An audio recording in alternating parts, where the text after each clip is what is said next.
अमरावतीत पुन्हा एकदा धाडसी दरोड्याने खळबळ उडवली आहे. कठोरा रोड परिसरात फिल्मी स्टाईलने सोनाराला लुटण्यात आले आहे.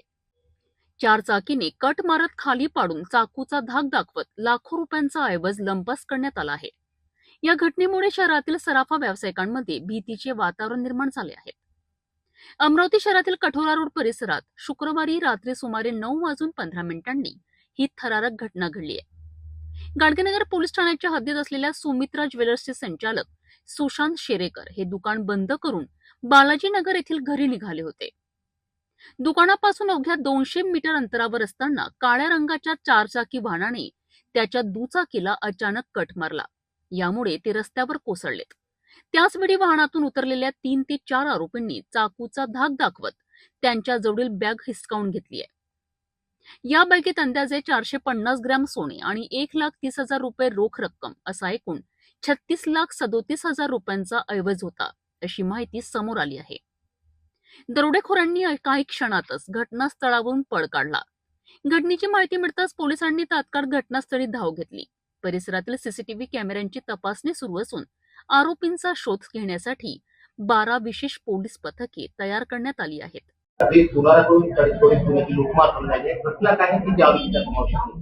याच्यामध्ये हे जे सुशांत मनोहर शेरेकर म्हणून सोनार व्यावसायिक आहे, त्यांचं सुमित्रा ज्वेलरी आर्ट नावाची दुकान आहे. त्या ठिकाणाहून ते रात्री 8:30च्या सुमारास आपल्या दुकानातला माल जो आहे साधारणपणे 459 ग्रॅम म्हणजे 45-45 तोळ्याच्या आसपास तो घेऊन त्यांच्या मोपेडच्या डिकीमध्ये टाकून स्वतःच्या घराकडे निघाले होते. जसे ते आतल्या लेनमध्ये वळले त्यावेळी त्यांच्या मागून एक काळ्या रंगाची कार आली.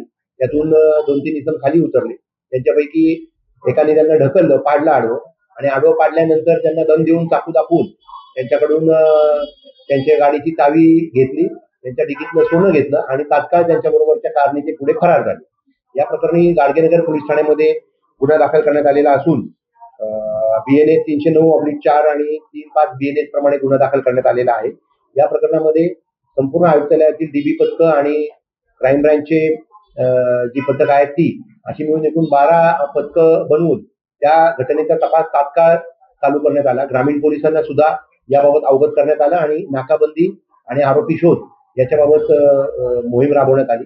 त्या आरोपितांनी हा जो काही गाडी वापरलेली आहे त्या गाडीच्या मागावर तसेच आरोपींच्या मागावर आमचे ग्रामीणचे, शहराचे आणि आमच्या पोलीस स्टेशनचे आणि क्राईम ब्रँचचे असे सर्व पोलीस आता त्याच्यावर काम करत आहेत आणि गुन्ह्याचा तपास पोलीस स्टेशन गाडगेनगरचे अधिकारी करत आहेत. पोलीस उपायुक्त गणेश शिंदे यांनी लवकरच आरोपींना ताब्यात घेण्यात येईल असा विश्वास व्यक्त केला आहे. या दरम्यान या घटनेमुळे शहरातील सराफा व्यावसायिकांमध्ये असुरक्षिततेची भावना निर्माण झाली असून रात्री गस्त वाढवण्याची मागणी व्यापाऱ्यांकडून करण्यात येत आहे.